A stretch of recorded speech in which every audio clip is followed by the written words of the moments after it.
नमस्कार दोस्तों, स्वागत है आपका एक बार फिर आज के मेरे इस वीडियो में। देखो दोस्तों, आज है संडे और संडे के दिन अमूमन मैं वो वीडियो बनाता हूं जो आपके मैसेज, क्वेश्चंस, क्वेरी का आंसर दे सके। यानी कि बहुत सारे कमेंट्स, मैसेज, क्वेश्चंस मेरे पे दोस्तों आ जाते हैं, तो मैं वीडियो के माध्यम से दोस्तों आपके उन सवालों के जवाब देने की करता हूं कोशिश। इस बार दोस्तों मेरे पे कमेंट्स, मैसेज, क्वेश्चंस आए थे वीआरएस को लेकर। एक वीआरएस स्कीम आ रही है बैंक में, उसको लेकर, और दूसरे अभी कुछ दिन पहले दोस्तों मैंने 2 वीडियो डाले थे बाजार को लेकर। यानी कि मैंने आपको बताया था, मैंने अपनी संभावनाएं बताई थी। ये मेरा अपना खुद का पर्सनल व्यू है कि बाजार अब कुछ मेरे ख्याल से आगे आने वाले समय में गिर सकता है। ये नहीं कि मैं यहां से कहूं और मंडे को बाजार गिर जाए, या जब भी मैं कोई वीडियो डालूं बाजार नेक्स्ट डे गिर जाए, लेकिन संभावनाएं दोस्तों बाजार के गिरने की अब ज़्यादा हैं। कारण बिल्कुल बहुत सीधे साधे हैं और बहुत सारे इंडिकेट इसकी तरफ इशारा भी कर रहे हैं। तो इस वीडियो में दोस्तों मैं वीआरएस के मैसेज तो नहीं ले पाऊंगा और ना ही ये वीडियो वीआरएस के ऊपर है। एक्चुअली ये वीडियो दोस्तों मैं अब अपना जो मार्केट अपडेट्स है, यानी कि जो मैंने वीडियो मार्केट्स के ऊपर डाली हैं, अपलोड करी हैं, बताया है कि बाजार गिर सकता है, उसी के विषय में दोस्तों मैं ये वीडियो बना रहा हूं। इसमें मैं आपको बताऊंगा कि आने वाले समय में बाजार में क्यों थोड़ी सी गिरावट हो सकती है। अगर वो पॉइंट टूटे, यानी कि जो पॉइंट मैं बताऊंगा वो पॉइंट अगर दोस्तों टूटते हैं तो बिकवाली और भी बढ़ सकती है। तो इस वीडियो में हम जानेंगे कि आखिर वो कारण क्या है। संडे है, फुर्सत का समय है, थोड़ा सा मेरे ख्याल से रिलैक्स का समय है। बाकी और दिन तो हम ट्रेडिंग में इतना व्यस्त रहते हैं कि हमें समझने जानने का मौका नहीं मिलता। तो आज संडे के दिन दोस्तों मैं रिलैक्स होके, कल रात मैंने बहुत सारा कुछ बहुत समझा, पढ़ा, जाना कि फॉरेक्स रिजर्व क्यों बढ़ रहा है, विदेशी मुद्रा भंडार क्यों बढ़ रहा है। बहुत सारी चीज़ें दोस्तों समझनी और जाननी पड़ती हैं, तब जाके कुछ एक डिसीजन लेना पड़ता है बाजार में। क्योंकि नेक्स्ट जो वीक को हम ट्रेड क्या लें, हम ट्रेड लेंगे मार्केट के अकॉर्डिंग, यानी कि बाजार कैसा रहने वाला है उसी के अकॉर्डिंग दोस्तों हम ट्रेड लेते हैं। तो इस वीडियो में वीआरएस के लिए सॉरी भाई, अगली बार मैं वीआरएस की वीडियो बना दूंगा, कोशिश करूंगा जल्दी से जल्दी वो वीडियो अपलोड करने की। वैसे वीआरएस के बारे में दोस्तों मैं बहुत कुछ अपने मैसेज कमेंट्स में आपको बता चुका हूं, वॉइस मैसेज के द्वारा।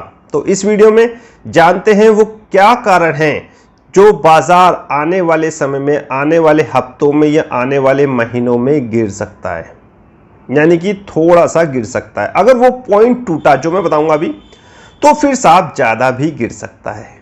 15,000 का लेवल रखिए ध्यान। तो दोस्तों चलिए शुरुआत करते हैं, समझते हैं। सबसे पहले साहब इस कारण का जो मेन हीरो और जो मेन प्लेयर होंगे वो साहब एफआईआई होंगे। क्यों मैं कह रहा हूं, मैं हर बार आपसे यही कहता हूं कि एफआईआई अब साहब बाजार को ऑपरेट कर रहे हैं, बाजार में यही खिलाड़ी हैं दोस्तों और यही बाजार को ऑपरेट कर रहे हैं। वैसे हमें घबराने की ज़रूरत नहीं है। एमकेएमएफएस वाले तो बहुत पहले, मेरे ख्याल से जब ये बाजार 14-15 के आसपास था, तब से हम अपना पोर्टफोलियो खाली करने पे लगे हुए थे। और अब तो हमने ऐसी कोई बड़ी बाइंग भी नहीं करी कि अगर बाजार थोड़ा सा नर्वस भी होता है या गिरता भी है तो हमें बहुत ज़्यादा नुकसान होगा। और उन स्टॉक में हैं जो अंडर वैल्यू है, जो कम गिरेंगे, जहां नुकसान की संभावनाएं कम है। लेकिन अभी भी दोस्तों उसमें अपॉर्चुनिटी, क्योंकि हमने सिर्फ उसका फर्स्ट पेज बाय किया है। यानी कि आपको पता है कि मैं जब भी बाय करता हूं टुकड़ों में बाय करता हूं, तो हमारे पे तो अपॉर्चुनिटी है। बाजार के गिरने का तो हम वेट ही कर रहे हैं। पैसा हम लोगों ने निकाल के सेव करके अपने बैंकों में रखा हुआ है। मैं हमेशा आपसे कहता था पैसा रखिए सेव बैंकों में।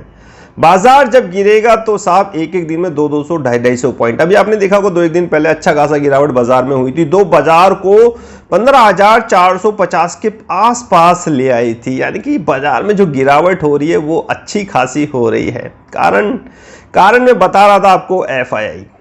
ये एफआईआई दोस्तों बाजार को अब गिराएंगे साहब, डेफिनेटली बाजार को गिराएंगे। ऐसा नहीं है कि मेरे कहने से कल ही बाजार गिर जाएगा, लेकिन आने वाले समय में बाजार को ये ठीक ठाक सा गिराने का दम रखते हैं। क्यों?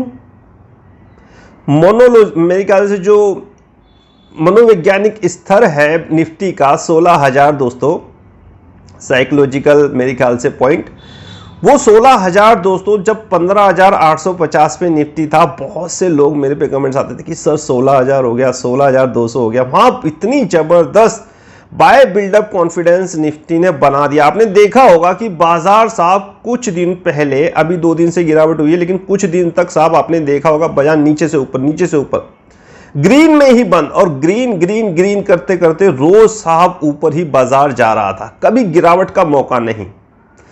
कॉन्फिडेंस इतना जबरदस्त बिल्डअप हो चुका है आम निवेशक के अंदर कि बाजार अब 16,000 जाएगा, 16,000 जाएगा।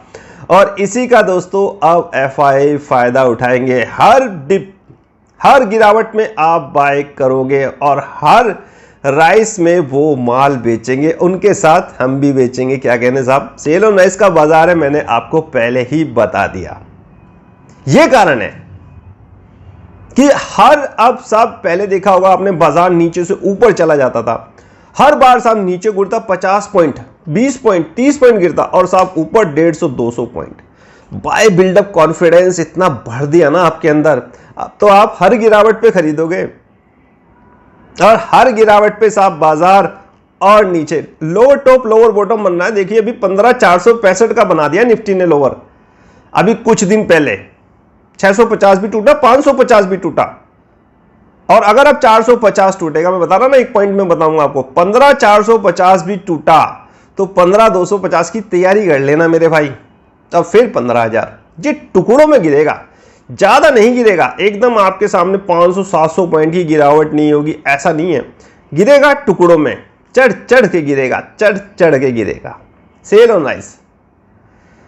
तो ये कहानी दोस्तों मैं बता रहा था, इसके मेन जो किरदार होंगे, जो मेन प्लेयर होंगे, जो मेन हीरो होंगे इसको गिराने में, वो एफआई होंगे साहब। देखिए इनका डाटा देखिए मेरे भाई, रोज बताता हूं अपने वीडियो के माध्यम से। पिछले महीने साहब इन्होंने मेरे ख्याल से 3,948.11 करोड़ का साहब माल जो है बेचा है साहब। और मेरे ख्याल से अब तक दोस्तों देखिए जो ग्राफ की फिगर है वो थोड़ी सी चेंजेस हो सकती हैं। इसमें प्रीवियस मंथ यानी कि पिछले महीने दोस्तों इन्होंने बिकवाली करी है 3948 करोड़ की, और अब तक साहब इन्होंने खरीदारी कर ली 3555.70 करोड़ की, यानी कि थोड़ा सा ऊपर नीचे अगर फिगर हो तो कोई दिक्कत परेशानी वाली बात नहीं है, आप एडजस्टमेंट कर लेना। ओवरऑल अगर आप इसकी कैलकुलेशन करोगे ना तो एफआई ने साहब माल बेच ही दिया 400 करोड़ का, और आपको पता ही नहीं चला। 400 करोड़ का अब तक वो माल बेच चुके हैं। धीरे धीरे धीरे धीरे, भाई ज्यादा तो दिखा नहीं सकते ना, वो ज्यादा क्यों दिखाएंगे, सबको बताएं कि एफआई साहब बुलिश मूड में है। अगर वो बाय सेल साइड में चले गए, यानी कि 2-2, 3-3 हजार करोड़ का माल बेचा, तो आप कैसे खरीदोगे? आप तो यही देख के खरीदोगे ना भैया, एफआई ने माल खरीद रखा है 3500 कितने करोड़ का, 3555 करोड़ का, तो हम क्यों ना खरीदें। देखो दोस्तों, यहां जो बात मैं आपको बताता हूं, ये बाजार से रिलेटेड इतनी डीपली और अंडरस्टैंडिंग बातें होती हैं कि आपको शायद किसी और चैनल पे ये सारी जानकारी मिले। इतनी सरल लैंग्वेज में बताने की कोशिश करता हूं, कभी कॉम्प्लिकेशन नहीं मैं पैदा करता, बहुत ही आसान शब्दों में बताता हूं, बहुत ही आसान शब्दों में, आप समझ जाया करिए। समझ का फेर है यहां पर। आप जितना जल्दी और अच्छा समझोगे उतना ही आपका बेनिफिट होगा, उतनी जल्दी आप बाजार से अच्छा पैसा कमा सकते हो। बाजार में वही सक्सेस होता है जो बाजार में स्क्रीन के पीछे का घटनाक्रम, स्क्रीन के पीछे की स्टोरी अगर समझता है कि स्क्रीन के पीछे क्या हो रहा है। अभी तो सब कुछ अच्छा लग रहा है आपको, फॉरेक्स रिजर्व साहब बढ़ा हुआ है। चलिए पहले मैं ये डाटा ही कंप्लीट कर लूं साहब। तो कुल मिला के 400 करोड़ का एफआई ने माल बेच दिया। दिखाएंगे कुछ नहीं, 400 करोड़ का मेरे ख्याल से बेचा है। आपने कैलकुलेशन करी कि पिछले महीने उन्होंने कितना बेचा था, इस महीने उन्होंने कितना खरीद लिया। ओवरऑल इसकी कैलकुलेशन करेंगे तो 392 करोड़ ही आएगी, यानी कि 392 करोड़ का माल बेच चुके हैं एफआई। पहले प्लेयर होंगे साहब ये। मोनोलॉजिकल साइकोलॉजिकल जो पॉइंट है 16,000 वो मैंने आपको बता दिया। बाय बिल्डअप कॉन्फिडेंस आपको बता दिया कि बाय बिल्डअप कॉन्फिडेंस 16,000 पे जबरदस्त है। हर डिप पे पब्लिक बाय करेगी और हर राइस पे वो माल बेचेंगे, बेच ही रहे। और अब जो नेक्स्ट वीक आ रहा है इसमें दोस्तों एक और ट्विस्ट आएगा एक्सपायरी का। ये एक्सपायरी जो मंथली एक्सपायरी होती है ना, बड़ी जबरदस्त एक्सपायरी होती है, क्योंकि इसमें इंक्लूड हो जाते हैं स्टॉक, निफ्टी के स्टॉक इंक्लूड हो जाते हैं। बड़े बड़े लंबे लंबे पुट कॉल का एडजस्टमेंट होता है। क्योंकि कहीं कहीं अदानी पोर्ट जैसा शेयर साहब कितना गिरा कितना बढ़ा, तो पुट कॉल एडजस्टमेंट काफी लंबी चौड़ी हो सकती है। यानी कि जो वॉलेटिलिटी होगी ना वो बहुत ज्यादा होगी, वॉलेटिलिटी बहुत ज्यादा होगी, यानी कि काफी ज्यादा गिरेगा, फिर रिकवर होगा, फिर उससे ज्यादा गिरेगा।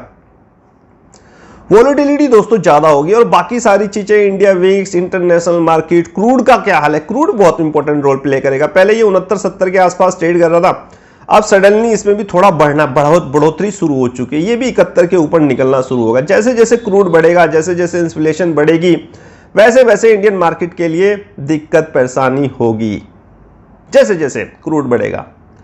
ये कारण देखिए साहब, एक्सपायरी मैंने बता ही दिया आपको कि इस बार एक्सपायरी थोड़ी लंबी हो सकती है। इंडिया विक्स कहाँ ट्रेड करेगी, वो जो वॉलेटिलिटी को दर्शाती है, वो चीज मैं आपको व्हाट्सएप कन्वर्सेशन में मॉर्निंग में बता ही देता हूँ। इंटरनेशनल मार्केट, एसजीएक्स निफ्टी और साहब इंडिया विक्स, बाजार कैसा रहेगा, मेरी रेंज, सब कुछ आपको प्रोवाइड हो ही जाती हैं सुबह के समय। 3 फैक्टर आपको पता चल गए। एक आपका जो है मेरे ख्याल से मोनोलॉजिकल पॉइंट 16,000, दूसरा आपका एफआई जो बेच रहे हैं माल, तीसरा आपका वीकली एक्सपायरी, चौथा साहब आपका आएगा अब जो इसमें एक मेन प्लेयर होगा, यानी कि आप एक डर की भावना आएगी, क्योंकि अब जो न्यूज आ रही है वो थर्ड वेव की न्यूज आ रही है कोरोना की, तीसरी लहर। जो एम्स के डायरेक्टर हैं गुलेरिया जी, उन्होंने बताया, बगल में ग्राफ्स लगाने की कोशिश करूंगा, सब चीज समझ में आती रहेगी आपको, कि अक्टूबर तक भारत में तीसरी लहर आ सकती है। क्यों आ सकती है? क्योंकि साहब ये जो छूट मिल रही है, अनलॉक की प्रक्रिया चल रही है दोस्तों, इस कारण लोगों ने सोशल डिस्टेंसिंग तो क्या साहब मास्क तक लगाने छोड़ दिए। उनके वैक्सीन लग जा रही है, वो सोच रहे हैं कि हम तो सुपरमैन हैं और अब यहाँ वहाँ ऐसे ही घूमेंगे, वैक्सीन लगवा चुके हैं। लेकिन अब जो ये कोरोना का नया वेरिएंट है, जिसको मेरे ख्याल से डेल्टा वेल्टा कुछ बोलते हैं, इसके नाम भी बड़े अजीब अजीब आ रहे हैं, वो कह रहे हैं साहब कि वो आपके वैक्सीन पे भी बेअसर साबित हो सकता है। ब्रिटेन में तो ये चीज़ मेरे ख्याल से आ चुकी है, वहाँ के जो ऑफिशियली स्टेटमेंट आया है वो मैंने आपको भेज दिया है। तो दोस्तों ये कहानी थी और आपको मुझे सुनानी थी। कहानी बहुत है, कारण साहब बहुत है इस बाजार में दोस्तों गिरावट के। कोरोना भी उसका एक फैक्टर हो सकता है। मार्केट में नर्वसनेस की सिस्टम बहुत है, मार्केट साहब नर्वस है इस समय। एफआई के पास माल है, जब बिकवाली करेंगे तो दवा के माल अपना बेचेंगे, क्या कहने साहब। और दूसरी तरफ साहब हमारा जो फॉरेक्स रिजर्व है, विदेशी मुद्रा भंडार है, वो साहब जा रहा है, उसमें लगातार बढ़ोतरी हो रही है साहब। क्या कहने, इस बार 600 अरब डॉलर के आसपास निकल गया 4 जून को जो समाप्त हुआ है हफ्ता, 4 जून 2021 को 600 अरब डॉलर कहाँ से आया ये पैसा। अब जबकि हमारा देश दोस्तों यहाँ जो चीजें घटित होती हैं, यानी कि जो हम इंपोर्ट एक्सपोर्ट करते हैं, उसका घाटा भी दोस्तों 6 मैं बताता हूं आपको, देखिए फिगर मेरे सामने 6.21 है। यानी कि हमने जो चीज बाहर से मंगाई, यानी कि हमने कितना माल मंगाया, देखिए मैं बताता हूं आपको कि हमने साहब इंपोर्ट करा 38.53, यानी कि हम लाए अपने देश में 38.53 का माल। ये डॉलर में है, ये चीजें डॉलर में बता रहा हूं, अरब अमेरिकी डॉलर 38.53 चीजें हमने बाहर से मंगवाई, अपने देश में भेजा कितना, निर्यात एक्सपोर्ट कितना करा 32.21। अब इन दोनों बड़ी फिगर्स में से छोटी, यानी कि हमने ज्यादा चीजें मंगा ली, कम चीजें भेजी, यही ट्रेड डेफिसिट है, यही व्यापार घटा है। यानी कि दोस्तों हमारा देश बाहर से चीजें मंगाने में ज्यादा निर्भर रहता है, और उसका पेमेंट किस में करते हैं हम लोग, डॉलर में करते हैं। तो हम लोगों ने जब बाहर से ज्यादा चीजें मंगाई, डॉलर में किया पेमेंट, फिर भी फॉरेक्स रिजर्व साहब 600 अरब डॉलर के पास क्यों बढ़ गया। कारण सिर्फ एक है मेरे भाई, जो पैसा आ रहा है एफआईआई, जो पैसा ला रहे हैं एफआईआई जो ये पैसा ला रहे हैं ना, यही फॉरेक्स रिजर्व के बढ़ने का कारण है। वरना एक्सपोर्ट पैसा बाहर से जो डॉलर आता है ना, एक्सपोर्ट, वो डॉलर अलग ही उसकी वैल्यू होती है। यहां तो पैसा साहब मार्केट में आ रहा है एफआईआई के द्वारा। और जिस दिन दोस्तों इन्होंने अपना हाथ खींच लिया ना, उस दिन बैलून की तरह, गुब्बारे की तरह, वो कहा ना आरबीआई ने अभी कि कभी भी गुब्बारे की हवा निकल सकती है, किसकी? स्टॉक मार्केट की। गुब्बारे की तरह एक हवा निकल सकती है कभी भी। तो उस एक्सपोर्ट यानी कि जो चीज हम बाहर से भेज रहे हैं उसमें जो डॉलर कमा रहे हैं, अगर एक्सपोर्ट हमारा ज्यादा है, इंपोर्ट कम है, तो कुछ मजा भी आता है। लेकिन अब हम सारी चीजें बाहर से निर्भर में पेमेंट कर रहे हैं डॉलर में, उसके बाद भी साफ फॉरेक्स रिजर्व बढ़ रहा है। तो कुल मिला के दोस्तों इसके पीछे एफआईआई है, पैसा ज्यादा आ रहा है और जब भी वो पैसा निकालेंगे बाजार में अच्छी खासी गिरावट हो सकती है। कारण बहुत हैं इस बाजार को गिराने के, कोरोना कारण, इकोनॉमिक्स फैक्टर साहब बहुत सारे हैं। सरकार के पास इस समय मेरे ख्याल से फिस्कल डेफिसिट भी अच्छा खासा बढ़ा हुआ। मैं पिछली वीडियो में मैंने बहुत बढ़ा दिया, यानी कि सरकार के खर्चे जो है वो ज़्यादा है, आमदनी कम है। कहाँ से होगी आमदनी? जीएसटी कलेक्शन भी मैंने आपको बताया है, टैक्स वगैरह में कमी होगी, क्योंकि अब व्यापार धंधे इतने दोस्तों कम होते जा रहे हैं, चौपट होते जा रहे हैं। कम नहीं, चौपट, बंद होने की कगार में है। हयात होटल के बारे में भी मैंने आपको बताया था, वो भी बंद होने के, उसकी एक यूनिट बंद होने के कगार पर है बॉम्बे के आसपास। मैंने शायद आपको व्हाट्सएप कन्वर्सेशन में उसका एक लिंक, वो भी क्या कहते हैं, न्यूज़ भी, डिजिटल नोट्स भी भेजा था। तो इकोनॉमिक कंडीशन फेवरेबल नहीं है बिल्कुल भी और बाजार गुलजार है, बाजार में तो पैसा आ रहा है। ये पैसा दोस्तों एक जाल की तरह हो सकता है। जब आप देखा होगा कि बड़ी मछलियाँ छोटी मछलियों को फंसाने के लिए साहब क्या करती हैं, इसी तरह का काम करती हैं। जब आपने देखा होगा कि दाना डाला जाता है, दाना डालो, वो पंप एंड डंप की भी कहानी मैं हर बार आपको सुनाता हूं। कल रात को भी मैंने आपको पंप एंड डंप का एक वीडियो भेजा था, बड़ा इंटरेस्टिंग वीडियो है। और लेकिन वो हमारे किस काम का, पहले से ही चौकन्ने हैं हम तो, बिल्कुल अलर्ट, पहले से ही चौकन्ने हैं साहब। हम तो कर रहे हैं गिरावट का इंतजार, भाई आज नहीं कल हो जाए। पुट हमारे पास ही हैं, रोज सौदा एक पुट का लेके जाते हैं डेफिनेटली। मेरे ख्याल से फ्राइडे को भी लेके गए थे। तो दोस्तों मैं बता रहा था, मछली वाली कहानी बता रहा था शायद मैं, कि जो ये जाल बिछाया जाता है, जाल इसलिए बिछाया जाता है, देखिए शेयर्स के रेट ऊपर ऊपर ऊपर ऊपर ऊपर एकदम क्या हो गया साहब, सडनली इतनी ज़बरदस्त बूम आ गया। चलिए मानता हूँ कि कुछ गाड़ियाँ बिकी हैं, ऑटो सेल्स नंबर अच्छे आए हैं, क्योंकि लोगों ने इंडिविजुअल ट्रांसपोर्ट को अपनाया है पब्लिक ट्रांसपोर्ट की अपेक्षा। गाड़ियों की बिक्री बढ़ना स्वाभाविक था, इसीलिए चलिए कुछ बढ़ जाते हैं। लेकिन इतना साहब 60-62 रुपये का टाटा मोटर आज 350 पे है।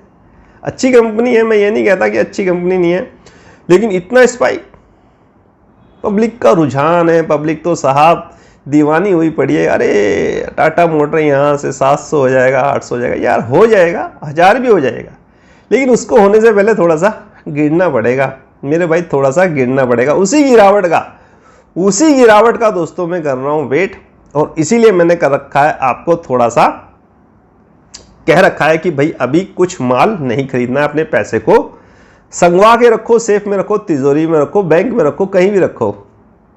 तो दोस्तों क्या कहोगे आप कि आने वाले समय में क्यों नहीं गिर सकता बाजार? ना गिरे यार, कोई बात नहीं, हमारे पे स्टॉक है, जब नहीं गिरेगा ऊपर जाएगा, स्टॉक अपना काम करेंगे। कुछ स्टॉक में से प्रॉफिट फॉर्म लेकर निकलने का टाइम मिल जाएगा। आज नहीं गिरेगा, कल नहीं गिरेगा, परसों गिरेगा, चढ़ के गिरेगा। सेल और नाइस का मार्केट है। बहुत सारी चीजें और भी हैं आपको बताने की मार्केट रिलेटेड, इस समय उनका कोई मतलब नहीं है। इस समय ध्यान रखो एफआईआई, सिर्फ यही है साहब, इन्हीं को ध्यान रखो, इन्हीं का केंद्र बिंदु बना के बाजार में काम करो, डेफिनेटली आपको मुनाफा होगा। सेल एंड राइस की आप स्ट्रेटजी, रणनीति अपनाओ। 16 मेरे ख्याल से जो मैं आपको आज रेंज बता रहा हूं कल के लिए, अगर 15,800 15,850 के ऊपर बाजार निकलता है, एक नया हाई बनाता है, तो उम्मीद कुछ की जा सकती है 16,000 की उम्मीद। लेकिन मुझे नहीं लगता कि 16,000 से पहले कोई ऊपर एक नया हाई बनेगा, उससे पहले थोड़ी सी करेक्शन आएगी अगर 15,850 निकलता है। वरना साहब 15,450 भी आप ध्यान रख लेना कल के लिए, वो टूटा तो फिर एक पैनिक क्रिएशन होगा जो बाजार को बहुत नीचे तक लेके जा सकता है, क्योंकि एक्सपायरी बड़ी होगी इस बार, स्टॉक की एक्सपायरी भी तो है। तो बाकी चीजें दोस्तों मेरे साथ व्हाट्सएप कन्वर्सेशन में जुड़िए, बहुत सारी चीजें वहां भी जानने की होती हैं, तरह तरह के अपडेट्स आते हैं वहां निकल के, गवर्नमेंट्स के निकल के आते हैं, बहुत सारी चीजें होती हैं जो एक वीडियो में बताना नामुमकिन हो जाता है। और मैं बाजार कल कह रहा हूँ, बाजार कल भी मेरा काफ़ी हिट हुआ था, और मेरे ख्याल से जो मार्केट अपडेट्स के मैं वीडियो बनाता हूँ उसमें समय समय पर मैं आपको अपडेट्स बताता ही रहता हूँ। तो कोरोना की चिंता थोड़ी सी बढ़ा रही है और एफआई अपना गेम कर सकते हैं, और साहब जो फॉरेक्स जो विदेशी मुद्रा भंडार बढ़ रहा है ये मैंने आपको बता दिया क्यों बढ़ रहा है, कारण मोनोलॉजिकल इफेक्ट्स भी मैंने आपको बता दिया 16,000, और ऐसा कुछ रहा नहीं जो आपको अब बताने के लिए हो इस वीडियो में। बाजार में गिरावट संभव है अगले हफ्ते, डेफिनेटली श्योर तो मैं हूं नहीं, लेकिन साहब कुछ उम्मीद की किरण मुझे नजर आती है गिरावट की। पॉइंट को रखिए ध्यान, करिए ट्रेड उसी हिसाब से। आज्ञा दीजिए मुझे आज का वीडियो समाप्त करने की। मुलाकात होगी फिर कल मार्केट अपडेट्स में आपके साथ, तब तक कीजिए इंतजार। फाइनली आपसे नमस्कार।